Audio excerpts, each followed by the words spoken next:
നമസ്കാരം. ആലപ്പുഴയെ നടുക്കിയ കൊലപാതക കേസ് ആദ്യം അറസ്റ്റിലായത് നിരപരാധിയെന്ന് തെളിഞ്ഞപ്പോൾ യഥാർത്ഥ പ്രതികൾ പോലീസിന്റെ വലയിലായി. ഒറ്റപ്പന സ്വദേശിനിയായ 62-കാരിയെ ക്രൂരമായി കൊലപ്പെടുത്തിയ സംഭവം. ആദ്യം പെൺസുഹൃത്തിനോടുള്ള അടുപ്പം കാരണം ഈ ഒരു കൊലപാതകം നടന്നുവെന്ന് കരുതിയാണ് അബൂബക്കറിനെ പിടികൂടിയത്. പിന്നീട് മറ്റൊരു ഞെട്ടിക്കുന്ന സത്യം പുറത്തു കൊണ്ടുവരികയായിരുന്നു പോലീസ്. കൊലപാതകത്തിന്റെ മുഖ്യ തെളിവായി മാറിയത് കാണാതായ ഒരു മൊബൈൽ ഫോണായിരുന്നു.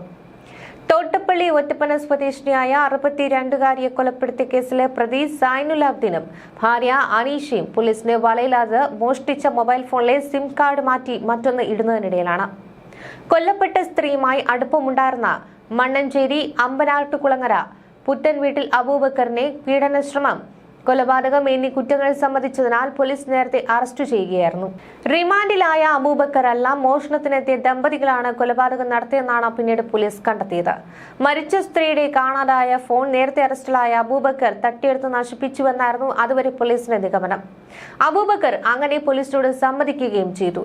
എന്നാൽ മോഷ്ടിച്ച സ്വർണ്ണ കമ്മലും ഫോണുമായി യഥാർത്ഥ പ്രതികളായ സൈനുലാബ്ദീനും അനീഷയും സംഭവം നടന്ന 17-ന് പുലർച്ചെ തന്നെ കടന്നു കളഞ്ഞിരുന്നു.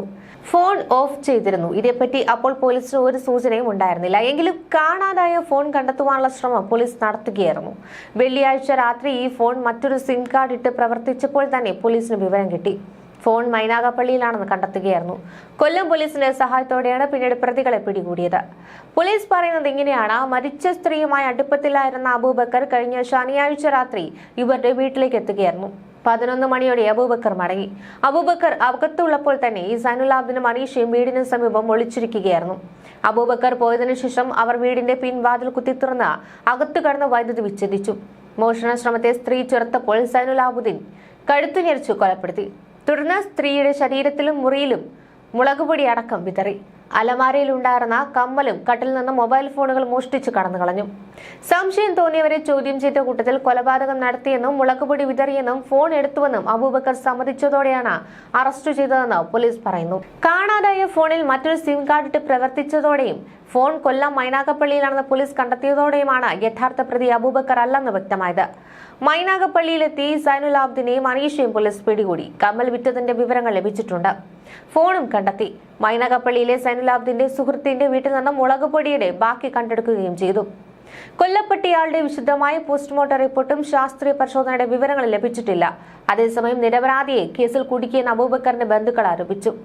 അന്വേഷണ ഉദ്യോഗസ്ഥരെ മാറ്റണമെന്ന ആവശ്യമായി അബൂബക്കറിന്റെ മകൻ ജില്ലാ പോലീസ് മേധാവിക്ക് പരാതി നൽകി. കൊല്ലപ്പെട്ട സ്ത്രീയുടെ വീടിന് സമീപത്ത് നിന്ന് ലഭിച്ച കാലിയായ മദ്യക്കുപ്പിയിൽ നിന്നും തെളിവുകൾ ഉണ്ടായേക്കും. സൈനുലാബ്ദീൻ ഉപയോഗിച്ച മദ്യത്തിന്റേതാണ് കുപ്പിയെന്നാണ് പോലീസ് പറയുന്നത്. മദ്യം വാങ്ങിയത് എവിടെ നിന്നെന്ന് കുപ്പിയിലെ QR കോഡ് വഴി കണ്ടെത്തിയിട്ടുണ്ട്. എന്നാൽ മദ്യവിൽപ്പനശാലയിൽ നിന്ന് വ്യക്തമായ CCTV ദൃശ്യങ്ങൾ ലഭിച്ചിട്ടില്ല. കഴിഞ്ഞ ശനിയാഴ്ച വൈകിട്ടാണ് മദ്യം വാങ്ങിയതെന്നാണ് പോലീസ് കണ്ടെത്തിയിട്ടുള്ളത്. വൈകിട്ട് 5-നും രാത്രി 9-നും ഇടയിൽ ഈ മദ്യവിൽപ്പനശാലയിൽ 72 ബില്ലുകൾ അടിച്ചിട്ടുണ്ട്. ആ സമയത്ത് മദ്യം വാങ്ങിയവരുടെ ദൃശ്യങ്ങളാണ് പരിശോധിച്ചത്. ആദ്യം അറസ്റ്റിലായ ആളല്ല യഥാർത്ഥ പ്രതിയെന്ന് പോലീസ് ഇപ്പോൾ സ്ഥിരീകരിച്ചിരിക്കുകയാണ്. സ്വർണം ഉൾപ്പെടെയുള്ളവ മോഷ്ടിക്കുവാനെത്തിയ ദമ്പതികളാണ് ഈ കൊലപാതകം നടത്തിയെന്നാണ് പോലീസ് സ്ഥിരീകരിച്ചത്. കഴുത്തു ഞെരിച്ച് കൊലപ്പെടുത്തിയെന്നാണ് പോലീസ് കരുതുന്നത്. തൃക്കുന്നപ്പുഴ മുട്ടേക്കാട്ടിൽ സൈനുലാബ്ദീൻ 43 വയസ്സാണ്. ഭാര്യ അനീഷ 38-കാരിയാണ്. ഇവരാണ് അറസ്റ്റിലായിരിക്കുന്നത്. സൈനുലാബ്ദീനെ റിമാൻഡ് ചെയ്തിട്ടുണ്ട്. അപസ്മാര ലക്ഷണം കണ്ടതിനാൽ അനീഷയെ ആശുപത്രിയിൽ നിരീക്ഷണത്തിലാക്കിയതായി ജില്ലാ പോലീസ് മേധാവി MP മോഹനചന്ദ്രൻ അറിയിച്ചു. കൊലപാതക കേസിൽ നിന്ന് മാത്രമാണ് ആദ്യം അറസ്റ്റിലായ മണ്ണഞ്ചേരി അമ്പനാട്ടുകുളങ്ങര പുത്തൻ വീട്ടിൽ അബൂബക്കർ മുക്തനായത്. ഇയാൾ ഇപ്പോഴും ജയിലിലാണ്. ബലാത്സംഗം ഉൾപ്പെടെയുള്ള കുറ്റങ്ങൾ ഇയാൾ ചെയ്തിട്ടുണ്ടെന്ന് പോലീസ് പറയുന്നു.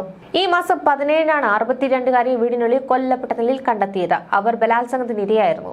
മോഷണം പോയ ഇവരുടെ മൊബൈൽ ഫോൺ കണ്ടെത്തിയതോടെയാണ് യഥാർത്ഥ പ്രതികളിലേക്ക് പോലീസ് എത്തിയത്. 2 വർഷം മുൻപ് സൈനുലാബ്ദീൻ കൊല്ലപ്പെട്ട സ്ത്രീയുടെ വീടിന് സമീപം വാടകയ്ക്ക് താമസിച്ചിരുന്നു. അതിനാൽ മുൻകൂട്ടി ആസൂത്രണം ചെയ്ത കൊലപാതകമാണിതെന്നാണ് പോലീസിന്റെ നിഗമനം. പ്രതികൾ വീട്ടിലെ വൈദ്യുതി ബന്ധം വിച്ഛേദിച്ചിരുന്നു. മുളകുപൊടി വിതറുകയും ചെയ്തു. കൊല്ലപ്പെട്ട സ്ത്രീയുടെ സമ്പാദ്യം എത്രയെന്നത് സംബന്ധിച്ച് ആർക്കും ധാരണയില്ല. അതിനാൽ എന്തൊക്കെ മോഷണം പോയി എന്നതിലും വ്യക്തതയില്ല. അബൂബക്കർ വീട്ടിനകത്തുണ്ടായിരുന്ന സമയം പ്രതികൾ തൊട്ടപ്പുറത്ത് വീടിന്റെ പരിസരത്തുണ്ടായിരുന്നു. താനാണ് കൊല നടത്തിയെന്ന് കുറ്റസമ്മതം നടത്തിയതിനെ തുടർന്നാണ് കഴിഞ്ഞ ദിവസം അബൂബക്കറെ അറസ്റ്റ് ചെയ്തത്. അബൂബക്കർ 12 മണിയോടെ സ്ത്രീയുടെ വീട്ടിലെത്തിയിരുന്നതായും ബലാത്സംഗം നടന്നതായും പോലീസ് പറയുന്നുണ്ട്. ബലാത്സംഗത്തിനിടെ ഇവർ ബോധരഹിതയായപ്പോൾ മരിച്ചുവെന്ന് തെറ്റിദ്ധരിച്ചാകാം അബൂബക്കർ കുറ്റസമ്മതം നടത്തുവാൻ കാരണമെന്നാണ് വിവരം. അബൂബക്കറിനെതിരെ കൊലപാതക കുറ്റം ഉൾപ്പെടെയുള്ള ചുമത്തിയാണ് കേസെടുത്തിരുന്നത്. ഇയാളെ ഇതിൽ നിന്ന് ഒഴിവാക്കും. പുതുതായി എന്തൊക്കെ വകുപ്പുകൾ ചുമത്തുമെന്നത് കൂടുതൽ പരിശോധിച്ച ശേഷമേ തീരുമാനിക്കുകയുള്ളൂ എന്ന് പോലീസ് വ്യക്തമാക്കി. താനാണ് കൊന്നതെന്ന തെറ്റിദ്ധാരണയിലാകാം അബൂബക്കറിന്റെ കുറ്റസമ്മതമെന്നാണ് സൂചന. ഈ കൊല്ലപ്പെട്ട 62കാരിയുമായി ദീർഘനാളത്തെ അടുപ്പമുണ്ടായിരുന്നു അബൂബക്കറിന്. എന്നെ രക്ഷിക്കണം, അബദ്ധം പറ്റിപ്പോയെന്ന് അബൂബക്കർ തന്നോട് പറഞ്ഞതായി ജില്ലാ പോലീസ് മേധാവി MP മോഹനചന്ദ്രൻ പത്രസമ്മേളനത്തിനിടെ പറഞ്ഞു. അബൂബക്കറിനെ അറസ്റ്റ് ചെയ്ത ശേഷവും കൊലപാതകം സംബന്ധിച്ച് അവ്യക്തത തുടരുകയായിരുന്നു. സ്ത്രീയുടെ നഷ്ടപ്പെട്ട മൊബൈൽ ഫോണിനുള്ള അന്വേഷണമാണ് വഴിത്തിരിവായത്. എന്നാൽ മൊബൈൽ ഫോൺ കഴിഞ്ഞ ദിവസം സ്വിച്ച് ഓൺ ആയതോടെയാണ് പോലീസ് യഥാർത്ഥ പ്രതികളിലേക്ക് എത്തിയത്. കരുനാഗപ്പള്ളി ടവർ ലൊക്കേഷനിൽ സ്വിച്ച് ഓൺ ആയ ഫോൺ കേന്ദ്രീകരിച്ച് നടത്തിയ അന്വേഷണത്തിലാണ് ഈ തൃക്കുന്നപ്പുഴ മുട്ടേക്കാട്ടിൽ സൈനുലാബ്ദീനും ഭാര്യ അനീഷയും കൊലപാതകം നടത്തുകയായിരുന്നുവെന്ന് പോലീസ് സ്ഥിരീകരിക്കേണ്ടി വന്നത്. സൈനുലാബ്ദീന്റെ മൂന്നാം ഭാര്യയാണ് അനീഷ.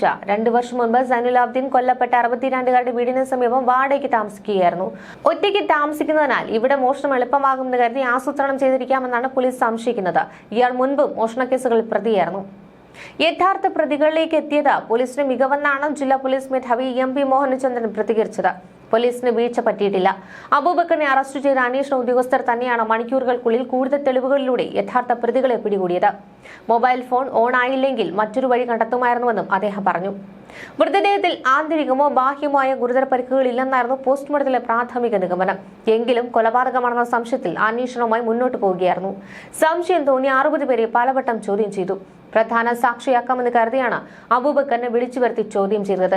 എന്നാൽ മറുപടിയിൽ സംശയം തോന്നിയ പോലീസ് കൂടുതൽ ചോദ്യം ചെയ്തതോടെ അബൂബക്കർ കുറ്റം സമ്മതിച്ചു. എന്നാൽ മരണം സംഭവിച്ചത് എങ്ങനെ എന്നതിൽ ഉൾപ്പെടെ കൂടുതൽ വ്യക്തത വരുത്തുവാനുണ്ടായിരുന്നു. സ്ത്രീയുടെ നഷ്ടപ്പെട്ട മൊബൈൽ ഫോൺ കണ്ടെത്തുവാനുള്ള ശ്രമമുണ്ടായി. ഈ ഫോൺ ഓൺ ആയതോടെയാണ് യഥാർത്ഥ പ്രതികളിലേക്ക് പോലീസ് എത്തിയത്. ശ്വാസം മുട്ടലുണ്ടെന്ന് സ്ത്രീ പറഞ്ഞപ്പോൾ അബൂബക്കർ അവിടെ ഉണ്ടായിരുന്ന ശീതള പാനീയം നൽകി. പിന്നാലെ ലൈംഗിക ബന്ധത്തിന് അബൂബക്കർ നിർബന്ധിച്ചു. വിസമ്മതിച്ചപ്പോഴാണ് ബലാത്സംഗം ചെയ്തത്. വയോധികയ്ക്ക് ശ്വാസമുട്ട് ഉൾപ്പെടെയുള്ള രോഗങ്ങൾ ഉണ്ടായിരുന്നു. ഇതിനിടയിലാണ് ഇയാൾ പോയതും ഇതിനുശേഷം കൊലപാതകം നടന്നതും. കിടപ്പുമുറിയിൽ കട്ടിലിൽ ചാരി കിടക്കുന്ന നിലയിലായിരുന്നു മൃതദേഹം കണ്ടെത്തിയത്. പലതവണ എത്തിയപ്പോഴും ഈ സ്ത്രീയുടെ വീട്ടിൽ നിന്ന് ഒരു പ്രതികരണവും ഉണ്ടായില്ലെന്നും അകത്ത് കയറി നോക്കണമെന്നും പ്രദേശവാസികളെയും ബന്ധുക്കളെയും അറിയിച്ചതുമൊക്കെയും ഈ അബൂബക്കർ തന്നെയായിരുന്നു. ഈ സംഭവം നടന്നതിന് ഞായറാഴ്ച പോലീസ് എത്തി പരിശോധന നടത്തുമ്പോഴും ആൾക്കൂട്ടത്തിൽ ഒരാളായി അബൂബക്കർ അവിടെ ഉണ്ടായിരുന്നു. ഈ സ്ത്രീയുടെ കാണാതായ മൊബൈൽ ഫോൺ കൊലപാതകത്തിന് തൊട്ടടുത്ത ദിവസം വീടിന് സമീപത്ത് ഉണ്ടായിരുന്നതായി ടവർ ലൊക്കേഷൻ പരിശോധിച്ചതിൽ നിന്നും പോലീസിന് വ്യക്തമാവുകയായിരുന്നു. തുടർന്നായിരുന്നു പ്രദേശവാസികളെ കേന്ദ്രീകരിച്ചു അന്വേഷണം തുടങ്ങിയതും. പള്ളിയോട് ചേർന്ന് തന്നെയാണ് 7 കൊല്ലമായി ഇയാൾ താമസിച്ചത്. സംഭവത്തിന് ശേഷം ഒരു ദിവസം മാത്രമായിരുന്നു ഇയാൾ വീട്ടിൽ പോയത്. പ്രധാന സാക്ഷിയാക്കാമെന്ന് കരുതിയാണ് ആദ്യം പോലീസ് ഇയാളെ വിളിച്ചു വരുത്തി ചോദ്യം ചെയ്തത്. ഇതിനിടെ ചില സംശയങ്ങൾ തോന്നുകയും സമീപത്തെ CCTV ദൃശ്യങ്ങൾ പരിശോധിക്കുകയും ഇത് കേസിൽ നിർണായകമാവുകയും ചെയ്തു. തുടർന്ന് ഇയാളുടെ സംശയാസ്പദമായ ദൃശ്യങ്ങളൊക്കെ കണ്ട് സൈബർ സെല്ലിന്റെ സഹായത്തോടെ നടത്തിയ പരിശോധനയിൽ സ്ത്രീയുടെ മൊബൈൽ ഫോണിലേക്ക് ഇയാൾ വിളിച്ചതിന്റെ വിവരങ്ങൾ ശേഖരിക്കുകയായിരുന്നു. മൃതദേഹം ഷീറ്റിട്ട് മൂടുകയും മുഖം മറയ്ക്കുകയും ചെയ്ത ഒരു നിലയിലൊക്കെയാണ് മൃതദേഹം കണ്ടെത്തിയത്. ഈ സംഭവത്തിന് ശേഷമുള്ള ദിവസങ്ങളിലെ ഇയാളുടെ പെരുമാറ്റങ്ങളിലൊക്കെ പന്തികേടും തോന്നുകയായിരുന്നു. തുടർന്ന് 2 ദിവസം പ്രതി നിരന്തരം ചോദ്യം ചെയ്തു. ഒടുവിലാണ് ഇയാളാകാം കൊലപ്പെടുത്തിയത് എന്നുള്ള ഒരു തെറ്റിദ്ധാരണ കൊണ്ട് ഇത്തരത്തിൽ കുറ്റസമ്മതം നടത്തിയത്. ന്യൂസ് ഡെസ്ക് മലയാളി വാർത്ത.